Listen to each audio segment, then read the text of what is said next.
नमस्कार। Stock market course for intermediates के पहले पार्ट में आपका स्वागत है।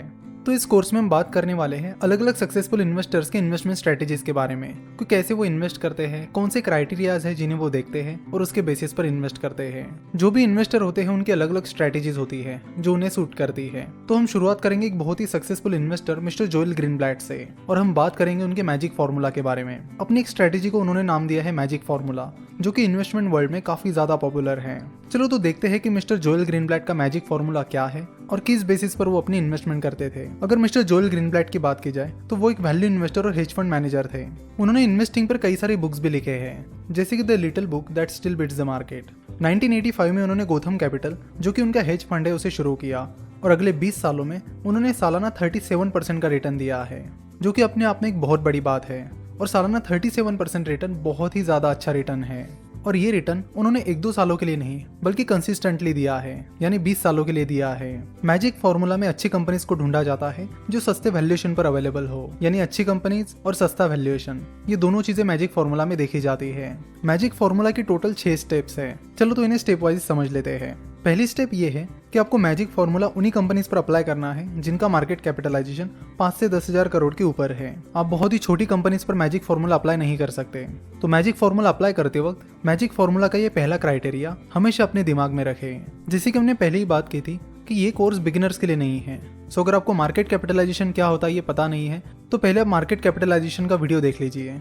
आप यूट्यूब पे मार्केट कैपिटलाइजेशन और सामने फिनोवेशंस टाइप कीजिए, जिसके बाद आपको मार्केट कैपिटलाइजेशन मिल जाएगा। सेकंड क्राइटेरिया ये है कि मैजिक फॉर्मूला बैंकिंग और फाइनेंशियल सेक्टर की कंपनीज पर अप्लाई नहीं करना है। अब आते हैं थर्ड और फोर्थ क्राइटेरिया पे, जो कि इस मैजिक फॉर्मूला के मेन क्राइटेरियाज है। थर्ड क्राइटेरिया ये है कि उस कंपनी की अर्निंग यील्ड ज्यादा होनी चाहिए और फोर्थ क्राइटेरिया ये है कि उस कंपनी का ROC that is return on invested capital ज्यादा होना चाहिए। अब अर्निंग यील्ड ज्यादा है या नहीं ये कैसे पता करें, तो उसका फॉर्मूला भी मिस्टर जोएल ग्रीनब्लैट ने दिया है। अर्निंग यील्ड का फॉर्मूला जो उन्होंने दिया है वो ये है कि EBIT that is earning before interest and tax divided by enterprise value. कई बार ऐसा होता है कि अलग अलग इंडस्ट्रीज के टैक्सेशन अलग अलग होते हैं, इसलिए मिस्टर जोएल ग्रीनब्लैट ने नेट प्रॉफिट लेने की बजाय EBIT that is earning before interest and tax, जिसे आप profit before interest and tax भी कह सकते हैं, वो लिया है। Earning before interest and tax ये चीज आपको कंपनी के प्रॉफिट एंड लॉस स्टेटमेंट में मिल जाएगी। उसके बाद अब बारी आती है एंटरप्राइज वैल्यू की। तो एंटरप्राइज वैल्यू कैसे निकालते हैं, तो एंटरप्राइज वैल्यू का सिंपल फॉर्मूला है market capitalisation plus total debt minus cash and cash equivalents. Market capitalisation हमें तुरंत मनी कंट्रोल से मिल जाएगा। फॉर एग्जांपल, अगर हमें TCS that is Tata consultancy services की एंटरप्राइज वैल्यू निकालनी है तो सबसे पहले हमें मार्केट कैपिटलाइजेशन पता करना होगा, जो कि मनी कंट्रोल से पता करेंगे। तो moneycontrol.com पर जाकर आप TCS सर्च कर लीजिए। उसके बाद यहाँ पर आपको उसका मार्केट कैपिटलाइजेशन मिलेगा, जो कि फिलहाल 7,97,137 करोड़ है। उसके बाद आप उसमें डेट को ऐड कर लीजिए। डेट आपको TCS के बैलेंस शीट पर लायबिलिटी साइड में मिलेगा। तो यहाँ पर लायबिलिटी साइड में 2 सेक्शंस हैं, नॉन करंट लायबिलिटीज और करंट लायबिलिटीज। तो नॉन करंट लायबिलिटीज में यहाँ पर आप देख सकते हो बोरोइंग्स। तो ये हो गई नॉन करंट बोरोइंग्स, यानी लॉन्ग टर्म बोरोइंग्स, जो कि है 33 करोड़।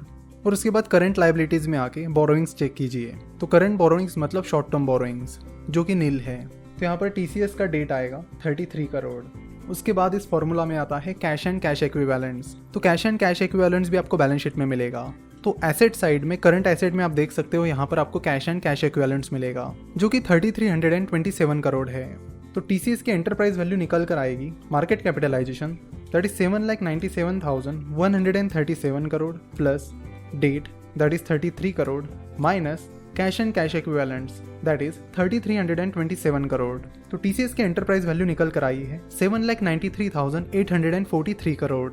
तो आपने देख लिया कि एंटरप्राइज वैल्यू निकालना कोई डिफिकल्ट बात नहीं है, बड़ा आसान सा काम है। चलो तो हम यहाँ पर TCS की अर्निंग यील्ड निकाल कर देखते हैं। तो अगर TCS का EBIT that is earning before interest and tax देखा जाए तो TCS के प्रॉफिट एंड लॉस स्टेटमेंट में TCS का earning before interest and tax directly नहीं दिया गया है, लेकिन TCS का अर्निंग बिफोर टैक्स दिया गया है, जो कि है 40,705 करोड़। तो एक्सपेंसेस में E जो ऑप्शन है वहां पर लिखा है फाइनेंस कॉस्ट। फाइनेंस कॉस्ट में मेनली इंटरेस्ट कॉस्ट ही होती है। तो आपको करना होगा कि प्रॉफिट बिफोर टैक्स में आपको फाइनेंस कॉस्ट ऐड करनी पड़ेगी, जिसके बाद आपको profit before interest and tax मिल जाएगा।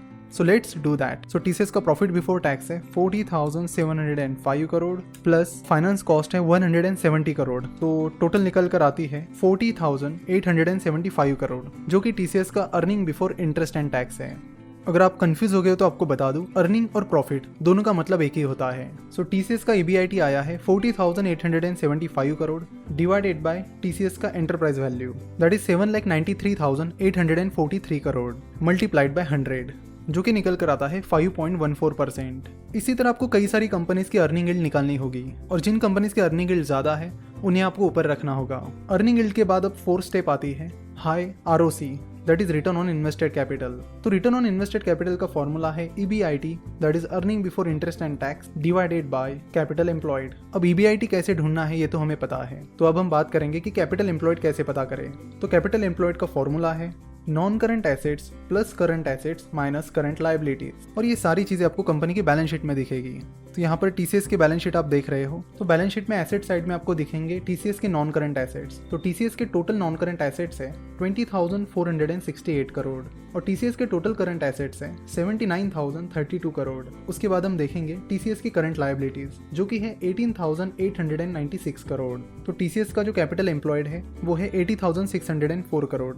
तो चलो अब निकालते हैं ROC। तो EBIT that is 40,875 crore divided by total capital employed that is 80,604 crore multiplied by 100, जो कि निकल कर आता है 50.71%, जो कि काफी अच्छा रिटर्न ऑन इन्वेस्टेड कैपिटल है।